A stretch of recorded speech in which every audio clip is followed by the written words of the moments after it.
Hello everyone, welcome to the nature evaluation of Mystic Mornings. This is going to be really interesting. I guess you already have your worksheet in hand. Do keep it around if you don't have it. And as we go through the worksheet, you have to circle the score which you are most connected with.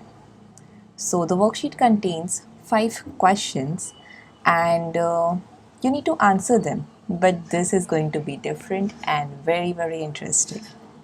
So, why nature test? Because if you don't know your true self, then you won't change it, right? If you don't have the correct diagnosis of the problem, can it be solved? No, right? So, in a similar way, you need to know your weakest points. You need to remove all the masks you are wearing through all these years and see your true self. So, this nature evaluation is designed in such a way that we will remove your mask one after the other, like this way, and you will get to know or see your true self. And there are no judgments, so be true to yourself and answer them correctly. See, here the score is not at all important, but correct diagnosis is very, very important. Suppose you have fever and doctor has recommended blood test for you. So you will have to do it, right? To get the correct diagnosis. It's not like you'll keep on taking a different kind of pills for different diseases and get cured. You will have to get your blood test done. In a similar way, you need to get through this test and truthfully answer them. So here you need to answer from your subconscious mind and not the conscious mind. So we have two minds. One is dominant conscious mind, which takes all the decisions, and then we have the subconscious mind, which is truthful, but it has no decision making power. It has unlimited potential. We say always the power of the subconscious mind. It has immense potential, but it has no decision making power. Whereas the dominant mind is like your lawyer. It will always defend you, no matter how wrong you are in that particular situation. It will prove that it is someone else's fault despite it is your fault in that situation. So, if you were to answer these questions from your dominant conscious mind, then you would get like probably full 25 out of 25 or above 22, definitely, like above 90%. But we need to answer these sheets from our subconscious mind so that we can see our true selves. So, how do we do it? Any guesses? I'll give you a situation for each scale. So every question has a scale from 1 to 5. I'll give you a situation for each scale, and whenever you connect with that particular situation, you can circle that. Now you don't need to listen to all the situations. Once you connect with any situation at any score, you just circle it. Don't wait to listen to all situations, because if you do that, again you will be answering from your dominant conscious mind. So how it works? Let me give you an example. What if I say that respect your parents? Are you affected? If you are affected, that somewhere deep down you don't respect them. People who respect their parents won't be affected by this statement, because they know that they are already respecting, they are already behaving well with their parents. But if you say, okay, what is she saying? I am behaving well with my parents, then probably you are not that. Because deep down you know your behavior. Because your subconscious mind never lies, it is always truthful. Another example is, if I say, today no one will steal. Now, most of us won't be affected by this statement because we don't steal. Stealing is not our profession, right? But if I say that don't get angry today, interesting, right? 90% of us will be affected because we get angry every now and then, isn't it? Are you getting the point? So, in this nature evaluation test, you mention your name, date, and score. And it is very important to mention the date, right? So that you can know that when you did this test, at what level you were, to just track your progress. So it has 5 questions, and each question has a scale of 1 to 5. So take your sheets handy, and we will start. The first question is, I get angry again and again, and the other side is, I never get angry. What do you think? What will be your score? If you get angry again and again, think no further. You are at number 1. People at number 1 have no control over their anger. They are always irritated by something or the other. So if you are someone who gets angry all the time, again and again, every now and then you are at number 1. You can circle it. You don't need to listen to the other situations, right? People at number 2 are those who get angry only when they commit some mistake. So you get angry only when you commit some mistake, then you are at number 2. People at number 3 are those who get angry when it is someone else's fault. Most people are at number 3 generally. So you can look into your life and see if you can find some situation relatable and see if you are at number 3 or not. People at number 4 are those who don't care like whether it is whose fault. Like it doesn't matter to them. It can be their fault or someone else's fault, but there should be no big loss. For small losses, they don't get angry. It doesn't matter to them. But if the loss is big, then they are very angry, and then they express their anger. So your the example is your cousin borrowed your dress, your favorite dress, and she had a 3-year-old baby who spilled the ink on the dress, and the dress is now spoiled. Now it was a small loss, so you were not angry. You understood the situation and you told it's all right. So this situation is just for the reference purpose, and you can think of the situations in your life and then mark the score. Now, people at number 5 are those who understand the situation every time. They never get angry. These people, like, they just don't care. They think that these are very trivial matters, whose fault it is, what's the loss. That is completely irrelevant to them. For now, I'll give you a very interesting example here.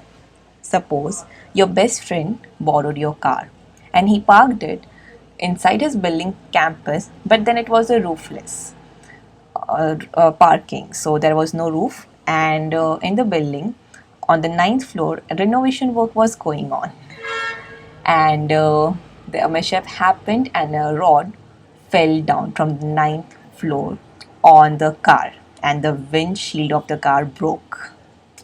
Now, what would you do? Will you understand the situation and say it's all right? There was no one's fault. It was the situation, and you will get it the car insurance, and get the car all right.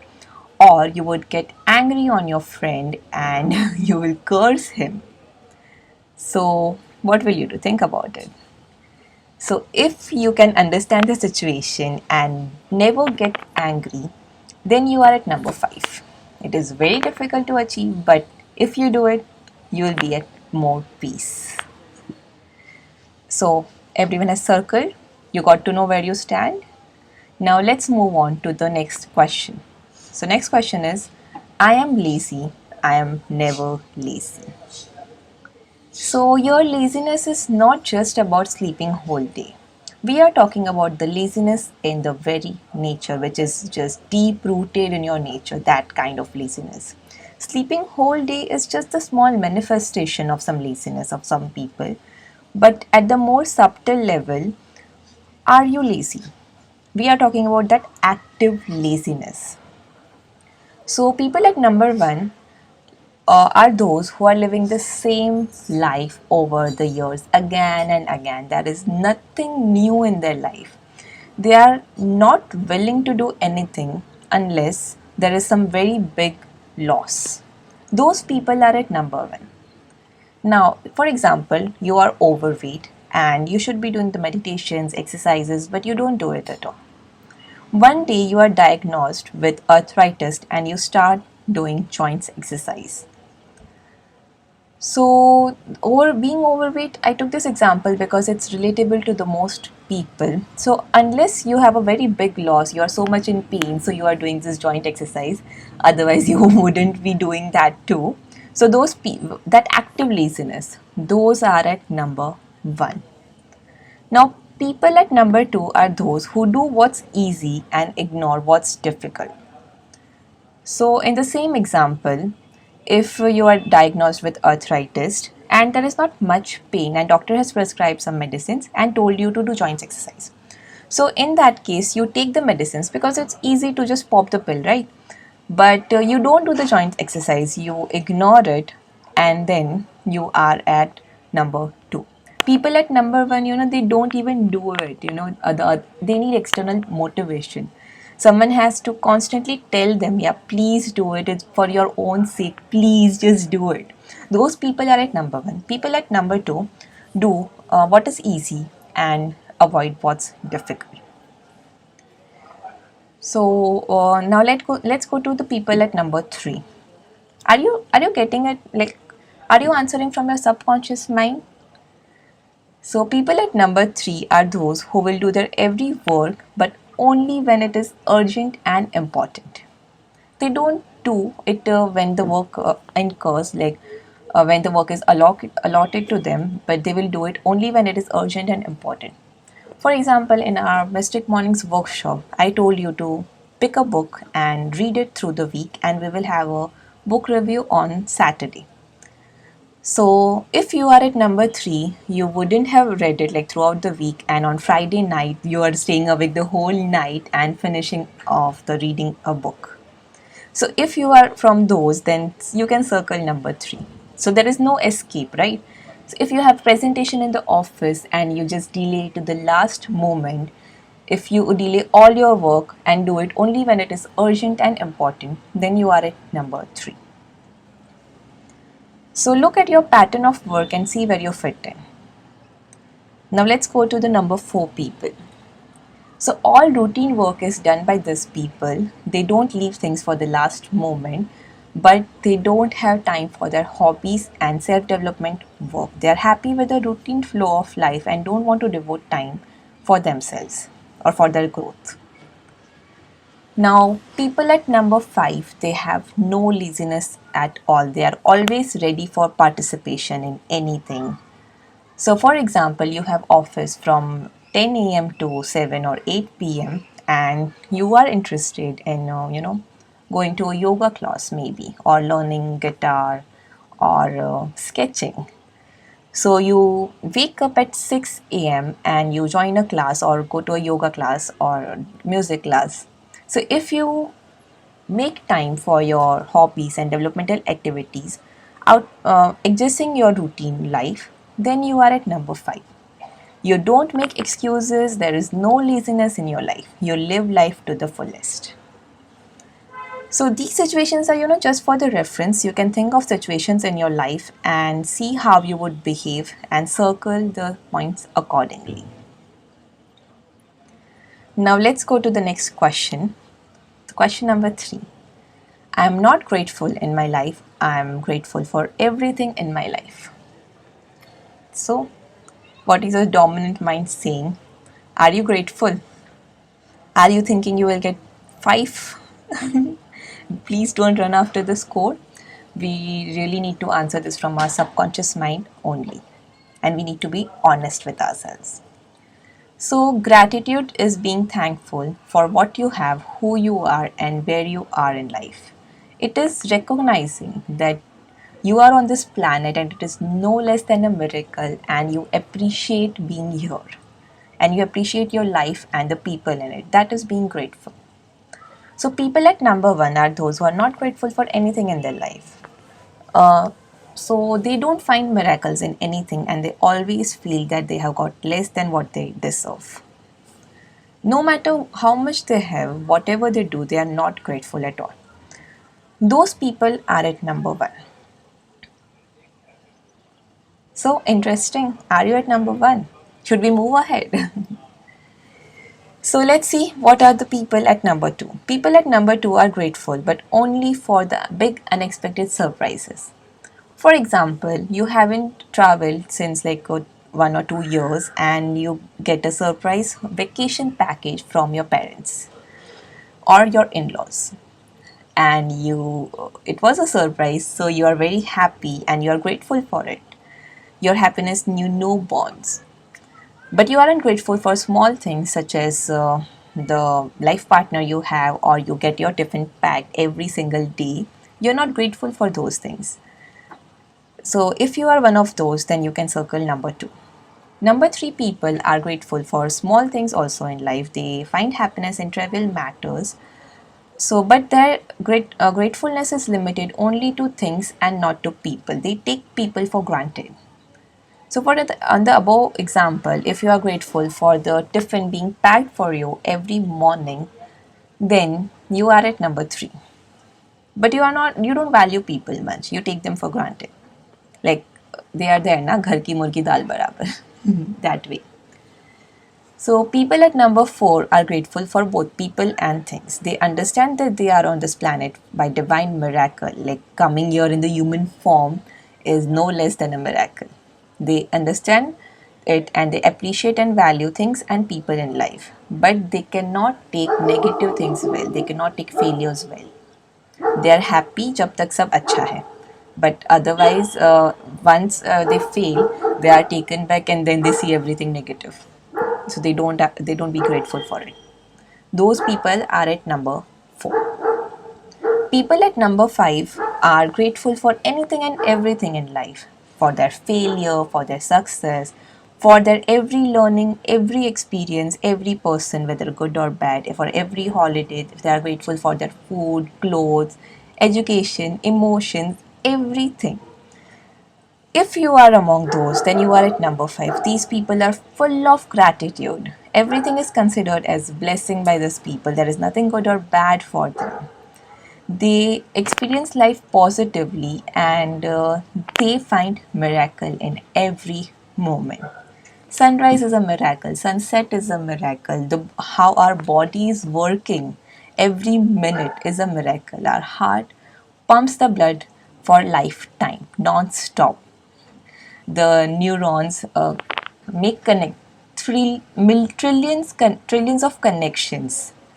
You know, that miracle exists inside our body and also in the universe. Like we are living on a planet surrounded by other planets in a Milky Way galaxy. So they are aware about these things and they find miracle in everything and they are grateful for their life. Those people are at number 5. So you got your score on which level you are, 1, 2, or 5. So let's get moving. Let's go to question number 4. So, question 4 is about jealousy. I get jealous of others easily. I'm happy with the happiness of others. So, what do you think? Are you jealous? No, your dominant mind will always say that you are never jealous. But let's see what's the truth. People at number 1 want unique copies, exclusive copies of everything. The likes and dislikes doesn't matter much, They only thing that matters is whatever they have should be unique. For example, because you wanted a unique watch, you went to a jeweler and bought a gold watch because then no one will have a similar watch, right? So, if you are one of those who search for uniqueness and when you see the other person having the same thing as yours, it disturbs you, then you are at number 1.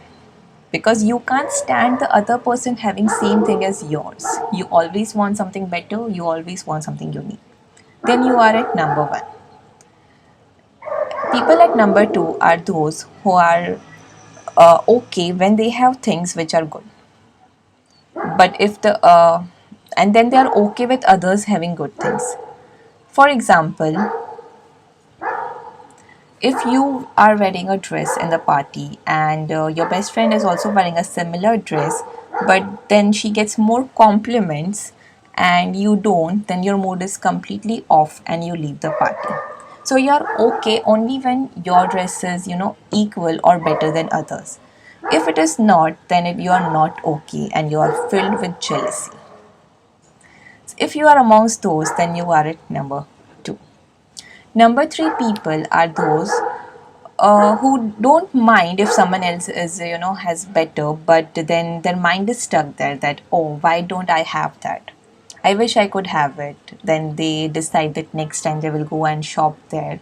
This example is more relatable to the ladies, but you can think of the other examples in your life and see if you stand here or not.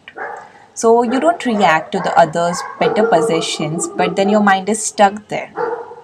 So for example, in your office, if someone is having a better laptop than yours, then you appreciate it. You don't make faces or curse them, but deep down you feel, oh, that person is having better than mine. I need to buy that as soon as possible. Then you are at number three. So in the above example, like in that dress example, you don't leave the party if your best friend is wearing a better dress than yours. But then your mind is stuck there, and you ask her that where she bought the dress from, and you decide that next for the next party you will shop from that shop.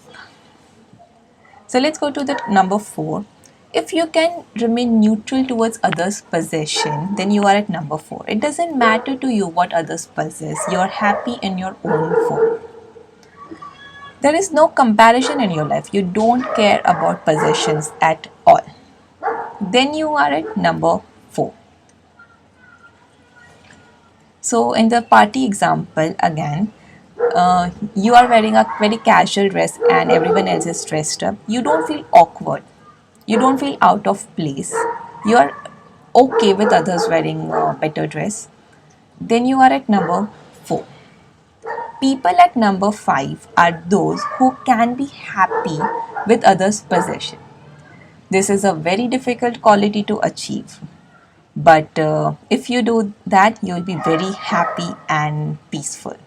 If you can be happy in others' happiness, then you can circle here. So, here I'll give you a very nice example. You always had a dream of buying a villa or a penthouse riverside, and one of your relatives, maybe your brother, bought it and invited you for the housewarming party.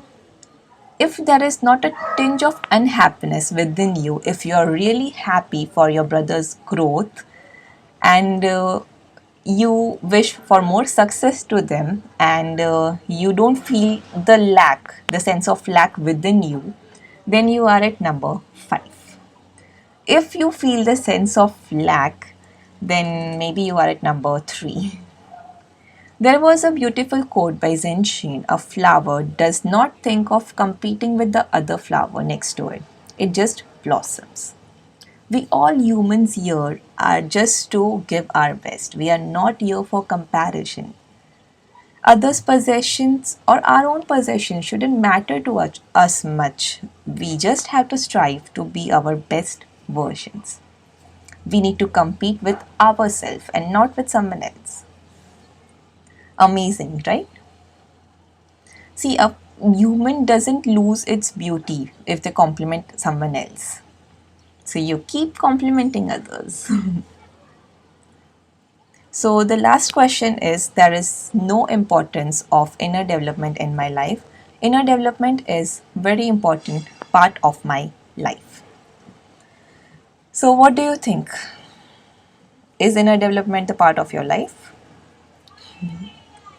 So here it's very interesting, Inner development can change the whole game. Everyone in this world works for the physical well-being. Everyone takes bath, brushes their teeth, combs their hair almost every day. Right? No one skips it. These are very basis for the well-being, physical well-being, but very few people know about cleaning their mind, their emotions, their thoughts, their habits. So here we will see how aware you are on your journey of self-development. So people at number one, they don't know anything about inner cleaning. The term self-development doesn't exist in their life.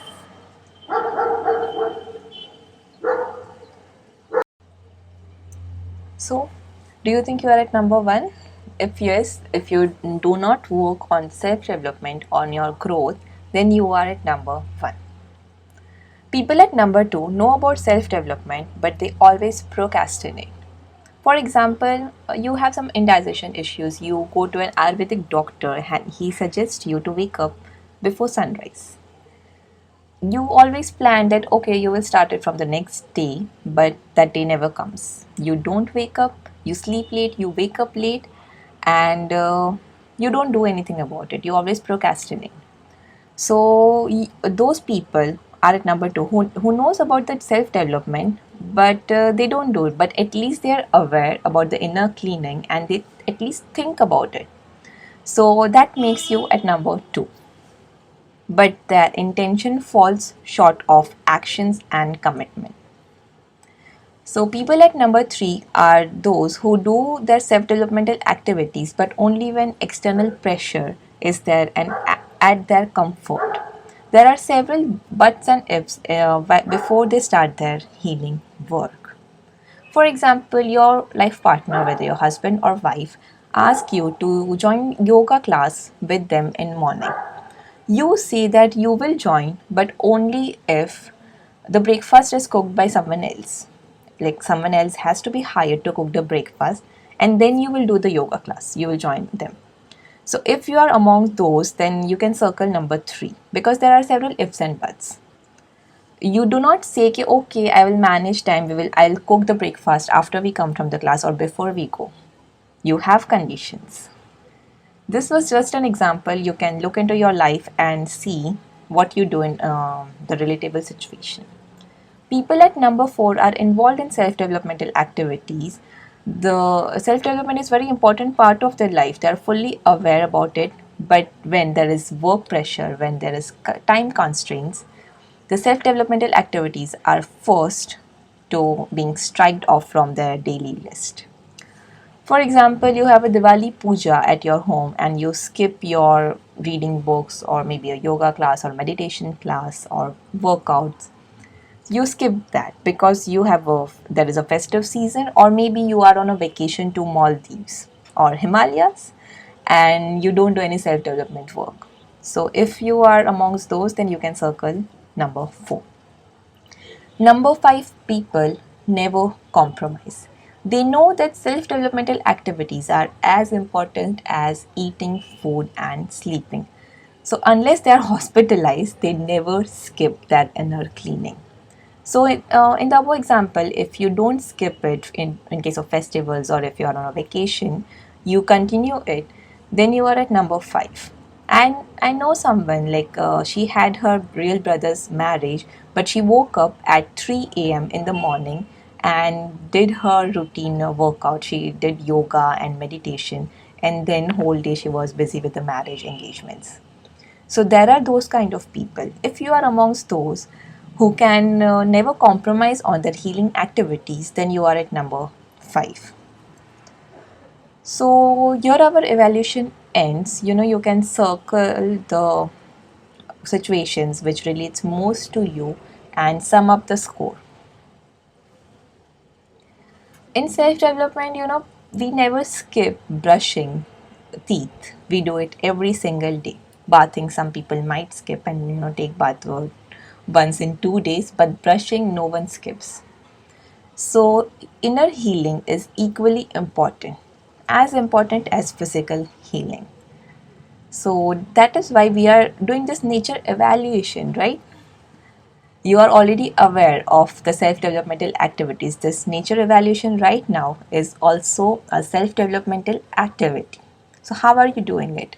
Are you compromising your routine, taking out, or is it through external motivation, external pressure? Has your partner or your kids told you that please change? If that is the case, then you are at number three. So do sum up your score and write it down on the sheet. Do not forget. Scores are not important. This is just to track your own progress. Do you like your scores? No? They're not encouraging? Doesn't matter. What matters here is correct diagnosis. As I have already told, diagnosis, if done wrong, the problem won't ever be solved. Like, won't ever. But if we have the correct diagnosis, we can work on it and solve the problem. This test, you can repeat after once in every 2 months or monthly also if you really want that transformation, that kick. And see if you are progressing or regressing. These scores can go down too. So, for it to go up, you need to work on yourself. You need to stay with the community of like minded people who can always motivate and inspire you so that you stay on track. If you stay disconnected, then there are chances that your scores might drop further. Even we at Mystic Mornings conduct the nature evaluation test every month. You can join those test series too if you want to stay in track and have some real transformation by the end of the year. So I hope you enjoyed it and you got to meet your true self with all the faces off, like the real true self from the truthful subconscious mind. So thank you.